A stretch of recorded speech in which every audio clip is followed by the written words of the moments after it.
जय हिंद साथियों। स्वागत है आप सभी का आपके अपने YouTube चैनल अभ्यास गंगा में। आज की क्लास में हम हिंदी साहित्य के 50 महत्वपूर्ण प्रश्नों को देखेंगे। इस क्लास में हमने जितने भी प्रश्न लिए हैं सभी सिलेक्टेड प्रश्न हैं, सभी प्रश्न आपके एग्जाम में पूछे जा चुके हैं। तो यह क्लास आप सभी के लिए महत्वपूर्ण है और यह क्लास हिंदी की सभी प्रतियोगी परीक्षाओं के लिए महत्वपूर्ण है। तो चलिए क्लास को शुरू करते हैं। क्लास को शुरू करने से पहले यदि आप लोग चैनल पर नए हैं तो चैनल को सब्सक्राइब कर लीजिएगा और बेल आइकन को प्रेस कर लीजिएगा, जिससे हमारे आने वाले वीडियो का नोटिफिकेशन सबसे पहले आप तक पहुंचे। आज का हमारा पहला क्वेश्चन है, निम्न में से कौन सी बोली पूर्वी हिंदी के अंतर्गत नहीं आती है। Important question. हमारा ऑप्शन है अवधी, बघेली, छत्तीसगढ़ी या फिर मगही। राइट आंसर है ऑप्शन डी, मगही। इनमें से कौन सी बोली पूर्वी हिंदी के अंतर्गत नहीं आती है, तो वह है मगही। और मगही का संबंध बिहारी हिंदी से है। किससे है? बिहारी हिंदी से। और बिहारी हिंदी के अंतर्गत 3 बोलियां आती हैं, मगही, मैथिली और भोजपुरी। कौन कौन से? मगही, मैथिली और भोजपुरी।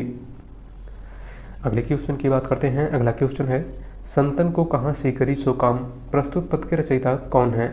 हमारा ऑप्शन है तुलसीदास, नाभादास, केशवदास या फिर कुंभनदास। राइट आंसर है ऑप्शन डी, कुंभनदास। दी गई पंक्ति किसकी है? तो आपको याद रखना है कुंभनदास की। अगला क्वेश्चन, सन 1974 में साहित्य अकादमी पुरस्कार प्राप्त शिवमंगल सिंह सुमन की रचना मिट्टी की बारात किस विधा की कीर्ति है? हमारा ऑप्शन है नाटक, काव्य, उपन्यास या फिर कथा। राइट आंसर है ऑप्शन बी, काव्य। मिट्टी की बारात किस विधा की कीर्ति है? तो यह काव्य है। और इस रचना के लिए शिवमंगल सिंह सुमन को 1974 में साहित्य अकादमी पुरस्कार प्रदान किया गया था। आपको याद रखना है। अगला क्वेश्चन है, अंधा कुआं नाटक के लेखक हैं? हमारा ऑप्शन है मोहन राकेश, विष्णु प्रभाकर, जगदीश चंद्र माथुर या फिर लक्ष्मी नारायण लाल। राइट आंसर है ऑप्शन डी, लक्ष्मी नारायण लाल। अंधा कुआं नाटक किसका है? तो लक्ष्मी नारायण लाल का। अगला क्वेश्चन, आनंद कादंबरी के संपादक कौन थे? हमारा ऑप्शन है बाबू महादेव सेठ, चंद्रधर शर्मा गुलेरी, बद्री नारायण चौधरी प्रेमघन या फिर अंबिका प्रसाद व्यास।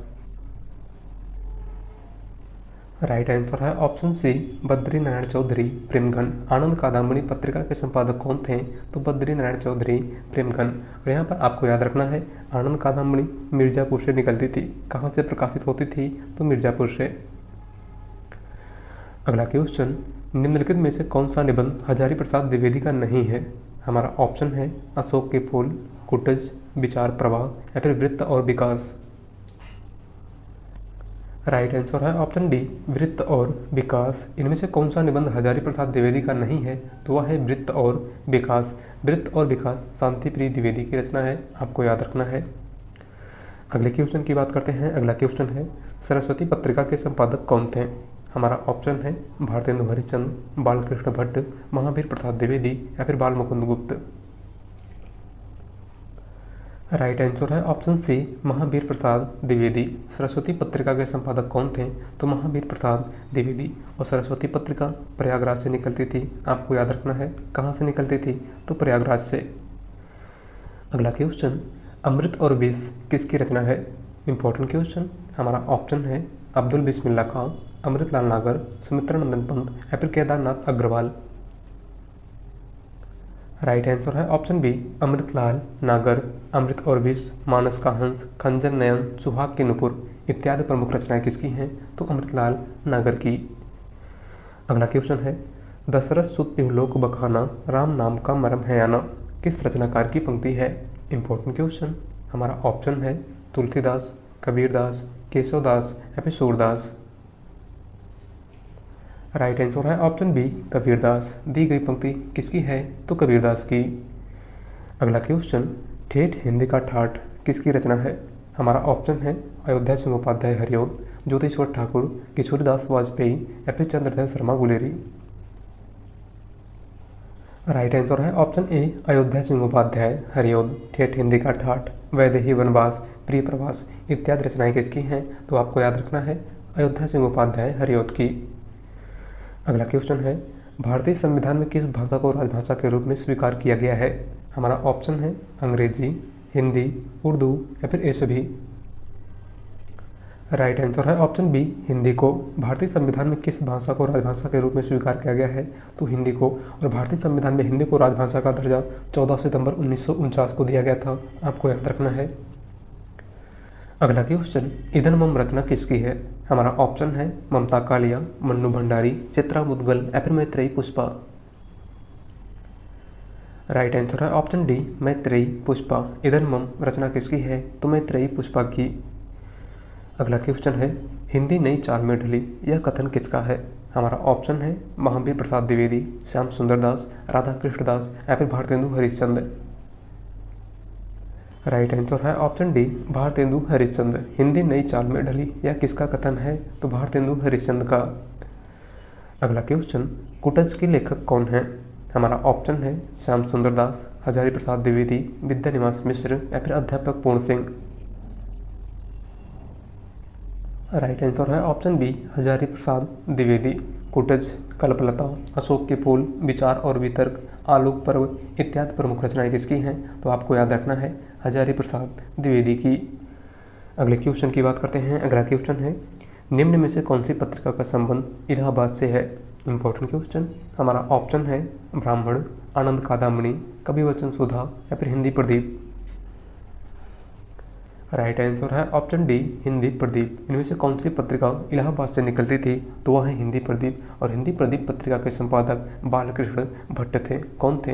बालकृष्ण भट्ट। बात करिए ब्राह्मण पत्रिका की, तो ब्राह्मण पत्रिका कानपुर से निकलती थी और इसके संपादक प्रताप नारायण मिश्र थे। आनंद कादम्बरी मिर्जापुर से निकलती थी और इसके संपादक बद्री नारायण चौधरी प्रेमघन थे। बात करें कविवचन सुधा की, तो कविवचन सुधा बनारस या वाराणसी से निकलती थी और इसके संपादक भारतेंदु हरिश्चंद्र थे। अगला क्वेश्चन है, अन्य से अनन्या किसकी रचना है? हमारा ऑप्शन है मैत्रेयी पुष्पा, मृदुला गर्ग, कृष्णा सोबती या फिर प्रभा खेतान। राइट आंसर है ऑप्शन डी, प्रभा खेतान। अन्य से अनन्या किसकी रचना है? तो आपको याद रखना है प्रभा खेतान की। अगला क्वेश्चन, ज्ञानपीठ पुरस्कार की स्थापना किसने की थी? Important question. हमारा ऑप्शन है शांति प्रसाद जैन, श्रीलाल शुक्ल, कैलाश वाजपेयी या फिर रामधारी सिंह दिनकर। राइट आंसर है ऑप्शन ए, शांति प्रसाद जैन ने। ज्ञानपीठ पुरस्कार की स्थापना किसने की थी? तो शांति प्रसाद जैन ने। सबसे पहला ज्ञानपीठ पुरस्कार 1965 में जी शंकर कुरुप को मलयालम भाषा के लिए दिया गया और हिंदी साहित्य के लिए सबसे पहला ज्ञानपीठ पुरस्कार 1968 में सुमित्रानंदन पंत को उनकी रचना चिदंबरा के लिए प्रदान किया गया। अगला क्वेश्चन, अमी हलाहल मत भरे सीत श्याम रत्नार, जियत मरत झुक झुक पर जही चितवत एक बार, किस कवि द्वारा लिखी गई पंक्ति है? Important question. हमारा ऑप्शन है रसलीन, बिहारी, देव या फिर मतीराम। राइट आंसर है ऑप्शन ए, रसलीन। दी गई पंक्ति किसकी है? तो रसलीन की। अगला क्वेश्चन, हिंदी का सर्वप्रथम प्रकाशित पत्र का नाम है? हमारा ऑप्शन है सम्मेलन पत्रिका, उदंत मार्तंड, सरस्वती या फिर नागरी प्रचारणी पत्रिका। राइट आंसर है ऑप्शन बी, उदंत मार्तंड। हिंदी का सर्वप्रथम प्रकाशित पत्र कौन सा है? तो वह है उदंत मार्तंड और उदंत मार्तंड के संपादक पंडित जुगल किशोर हैं। कौन है? पंडित जुगल किशोर। और उदंत मार्तंड एक साप्ताहिक पत्र है जो कोलकाता से निकलता था, आपको याद रखना है। अगला क्वेश्चन है, बाल चित्रण में कौन सा कवि श्रेष्ठ है? हमारा ऑप्शन है रसखान, मीराबाई, सूरदास या फिर कबीरदास। राइट आंसर है ऑप्शन सी, सूरदास। बाल चित्रण में कौन सा कवि श्रेष्ठ है? तो वे हैं सूरदास। सूरदास की प्रमुख रचनाएं हैं सूरसागर, सूरसारावली और साहित्य लहरी। कौन कौन सी हैं? सूरसागर, साहित्य लहरी और सूरसारावली। अगला क्वेश्चन, गागर में सागर भरने का कार्य किस कवि ने किया है? हमारा ऑप्शन है बिहारी, रसखान, घनानंद या फिर सूरदास ने। राइट आंसर है ऑप्शन ए, बिहारी। गागर में सागर भरने का कार्य किस कवि ने किया है? तो बिहारी ने। बिहारी की एकमात्र रचना बिहारी सतसई है और बिहारी रीतकाल के रीति सिद्ध काव्यधारा के कवि हैं, आपको याद रखना है। अगले क्वेश्चन की बात करते हैं। अगला क्वेश्चन है, हिंदी साहित्य के आरंभिक काल को आचार्य रामचंद्र शुक्ल ने क्या कहा है? Important question. हमारा ऑप्शन है वीरगाथा काल, चारण काल, आदिकाल या फिर सिद्ध सामंत काल। राइट आंसर है ऑप्शन ए वीरगाथा काल। हिंदी साहित्य के आरंभिक काल को आचार्य रामचंद्र शुक्ल ने क्या कहा है? तो वीरगाथा काल। हिंदी साहित्य के आरंभिक काल को चरण काल जॉर्ज ग्रियर्सन और डॉक्टर रामकुमार वर्मा दोनों ने कहा है। हिंदी साहित्य के आरंभिक काल को आदिकाल हजारी प्रसाद द्विवेदी ने कहा है। हिंदी साहित्य के आरंभिक काल को सिद्ध सामंत काल राहुल सांकृत्यायन ने कहा है। और हिंदी साहित्य के आरंभिक काल को विज्ञापन काल तो महावीर प्रसाद द्विवेदी ने कहा है। अगला क्वेश्चन है, हिंदी का आदि कवि किसे कहा जाता है? हमारा ऑप्शन है अब्दुल रहमान, सरहपा, स्वयंभू या फिर पुष्पदंत। राइट आंसर है ऑप्शन सी स्वयंभू को। हिंदी का आदि कवि किस कवि को कहा जाता है? तो स्वयंभू को। अगला क्वेश्चन, संसद से सड़क तक के रचनाकार हैं? हमारा ऑप्शन है श्रीकांत वर्मा, सुदामा पांडे धूमिल, अज्ञे या फिर रघुवीर सहाय। राइट आंसर है ऑप्शन बी सुदामा पांडे धूमिल। संसद से सड़क तक किसकी रचना है? तो सुदामा पांडे धूमिल की। अगला क्वेश्चन है, रामधारी सिंह दिनकर को भारतीय ज्ञानपीठ पुरस्कार किस रचना पर प्राप्त हुआ था? Important question. हमारा ऑप्शन है रश्मिरथी, परशुराम की प्रतीक्षा, कुरुक्षेत्र या फिर उर्वशी।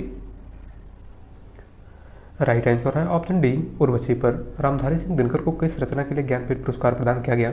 तो आपको याद रखना है उर्वशी पर। और कब दिया गया था? तो 1972 ईस्वी में। अगला क्वेश्चन, हिंदी के प्रथम गद्यकार हैं? राजा शिव प्रसाद सितारेहिन, बालकृष्ण भट्ट, भारतेंदु हरिश्चंद्र या फिर लल्लू लाल।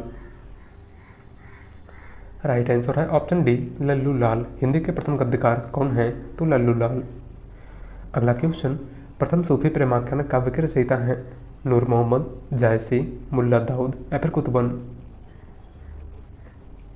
राइट आंसर है ऑप्शन सी मुल्ला दाऊद। प्रथम सूफी प्रेमाख्यान काव्य के रचयिता कौन है? तो मुल्ला दाऊद। अगला क्वेश्चन है, बिहारी किस राजा के दरबारी कवि थे? Important question. हमारा ऑप्शन है महाराणा प्रताप, शिवाजी, तेज सिंह या फिर जय सिंह। राइट आंसर है ऑप्शन डी जय सिंह के। बिहारी किस राजा के दरबारी कवि थे? तो जय सिंह के। अगला क्वेश्चन, साहित्य अकादमी पुरस्कार कितनी भाषाओं के लिए प्रदान किया जाता है? हमारा ऑप्शन है 20, 24, 22 या फिर 18। राइट आंसर है ऑप्शन सी 22। साहित्य अकादमी पुरस्कार कितनी भाषाओं के लिए प्रदान किया जाता है? तो 22 भाषाओं के लिए। और सबसे पहले साहित्य अकादमी पुरस्कार 1955 में माखनलाल चतुर्वेदी को उनकी रचना हिमतरंगिणी के लिए प्रदान किया गया। आपको याद रखना है। अगला क्वेश्चन है, ठेले पर हिमालय किसकी रचना है? हमारा ऑप्शन है डॉक्टर रामकुमार वर्मा, रामचंद्र शुक्ल, धर्मवीर भारती या फिर मिश्र बंधु। राइट आंसर है ऑप्शन सी धर्मवीर भारती। ठेले पर हिमालय, गुनाहों का देवता, सूरज का सातवां घोड़ा, अंधा युग इत्यादि प्रमुख रचनाएं किसकी हैं? तो धर्मवीर भारती की। अगला क्वेश्चन, घनानंद को साक्षात रसमूर्ति किसने माना है? हमारा ऑप्शन है लाला भगवान दीन, विश्वनाथ प्रसाद मिश्र, रामचंद्र शुक्ल या फिर हजारी प्रसाद द्विवेदी। राइट आंसर है ऑप्शन सी रामचंद्र शुक्ल। घनानंद को साक्षात रसमूर्ति किस कवि ने माना है? तो रामचंद्र शुक्ल ने। अगले क्वेश्चन की बात करते हैं। अगला क्वेश्चन है, रीतकाल की भूमिका पुस्तक के लेखक हैं? हमारा ऑप्शन है विश्वनाथ प्रसाद मिश्र, नंद दुलारी वाजपेयी, डॉक्टर नगेंद्र या फिर गणपत चंद्रगुप्त। राइट आंसर है ऑप्शन सी डॉक्टर नगेंद्र। रीतकाल की भूमिका किसकी पुस्तक है या किसकी रचना है? तो आपको याद रखना है डॉक्टर नगेंद्र की। अगला क्वेश्चन, सूरदास, नंददास आदि अष्टचाप के कवियों ने कृष्ण काव्य की रचना किस भाषा में की थी? हमारा ऑप्शन है अवधी, ब्रजभाषा, खड़ी बोली या फिर मैथिली। राइट आंसर है ऑप्शन बी ब्रजभाषा में। क्या हो जाएगा? ब्रजभाषा। अगला क्वेश्चन, मेरे राम का मुकुट भीग रहा है किसकी रचना है? हमारा ऑप्शन है गुलाब राय, विष्णुकांत शास्त्री, कुबेर नाथ राय या फिर विद्यानिवास मिश्र। राइट आंसर है ऑप्शन डी विद्यानिवास मिश्र। मेरे राम का मुकुट भीग रहा है किस कवि की रचना है? तो विद्यानिवास मिश्र की। अगला क्वेश्चन, हिंदी साहित्य का प्रथम महाकाव्य है? पद्मावत, प्रिय प्रवास, साकेत या फिर पृथ्वीराज रासो। राइट आंसर है ऑप्शन डी पृथ्वीराज रासो। हिंदी साहित्य का प्रथम महाकाव्य कौन सा है? तो वह है पृथ्वीराज रासो, जिसके लेखक चंद्रवरदाई हैं। कौन है? चंद्रवरदाई। पद्मावत मलिक मोहम्मद जायसी की रचना है।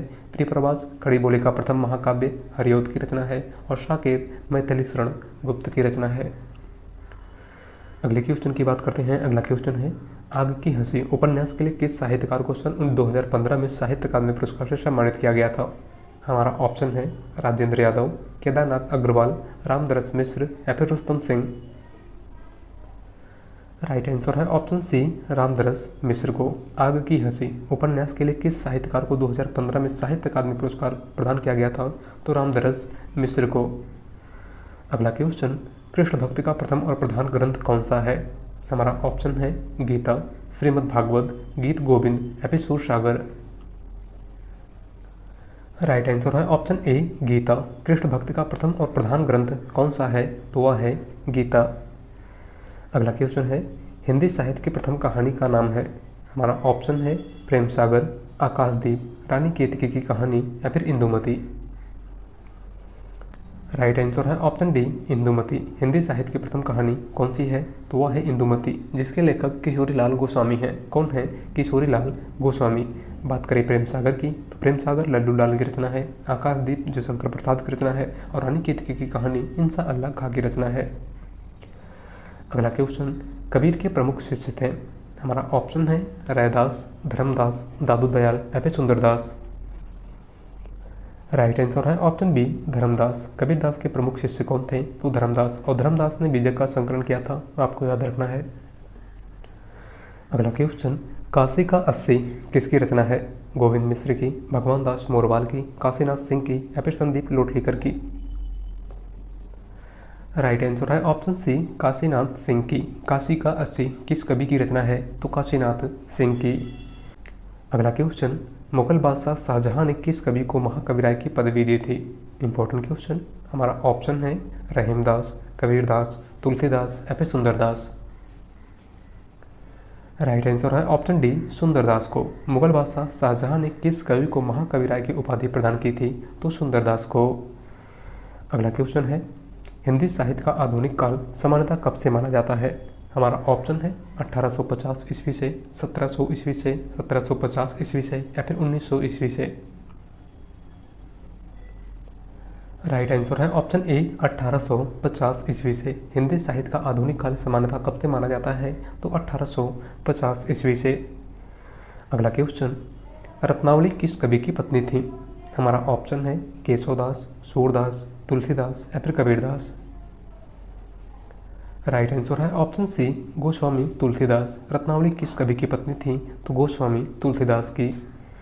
अगले क्वेश्चन की बात करते हैं। अगला क्वेश्चन है, आदिकाल को सिद्ध सामंत काल किसने कहा था? हमारा ऑप्शन है हजारी प्रसाद द्विवेदी, राहुल सांकृत्यायन, रामचंद्र शुक्ल या फिर महावीर प्रसाद द्विवेदी ने। राइट आंसर है ऑप्शन बी, राहुल सांकृत्यायन ने। आदिकाल को सिद्ध सामंत काल किस कवि ने कहा है? तो राहुल सांकृत्यायन ने। अगला क्वेश्चन, पृथ्वीराज रासो किस काल की रचना है? आदिकाल की, भक्तिकाल की, रीतिकाल की या फिर आधुनिक काल की।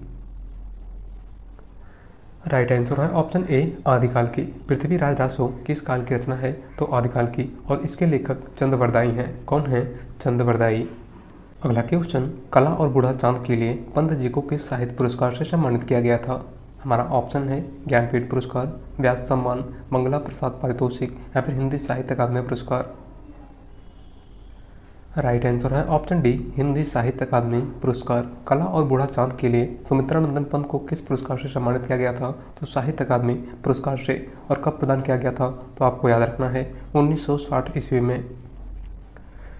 अगला क्वेश्चन, मेरी तेरी उसकी बात के लेखक कौन है? हमारा ऑप्शन है भगवती चरण वर्मा, एस पाल, अमृतलाल नागर या फिर शिव प्रसाद सिंह। राइट आंसर है ऑप्शन बी, एस पाल। मेरी तेरी उसकी बात किसकी रचना है? तो एस पाल की। अगले क्वेश्चन की बात करते हैं। अगला क्वेश्चन है, शिखर से सागर तक किसकी रचना है? हमारा ऑप्शन है सूर्यकांत त्रिपाठी निराला, रामकमल राय, अज्ञे या फिर धर्मवीर भारती। राइट आंसर है ऑप्शन बी, रामकमल राय। शिखर से सागर तक किस कवि की रचना है? तो रामकमल राय की। और शिखर से सागर तक एक जीवनी है जो अज्ञे के जीवन पर आधारित है, आपको याद रखना है। अगला क्वेश्चन है, काशी में हम प्रकट भय रामानंद चेताए किसकी पंक्ति है? हमारा ऑप्शन है सूरदास, तुलसीदास, कबीरदास या फिर रैदास। राइट आंसर है ऑप्शन सी, कबीरदास की। दी गई पंक्ति किस कवि की है? तो आपको याद रखना है कबीरदास की। अगला क्वेश्चन और आज का लास्ट क्वेश्चन, ऋण जल धन जल रिपोर्टार्च के लेखक हैं। हमारा ऑप्शन है मोहन राकेश, फणीश्वरनाथ रेणु, शरद जोशी या फिर शिवदान सिंह चौहान। राइट आंसर है ऑप्शन बी, फणीश्वरनाथ रेणु। रीड जल धंजल रिपोर्टाज के लेखक कौन हैं? तो फणीश्वरनाथ रेणु।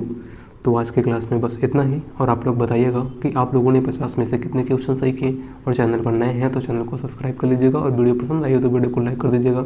मिलते हैं एक नए प्रैक्टिस सेट के साथ। धन्यवाद।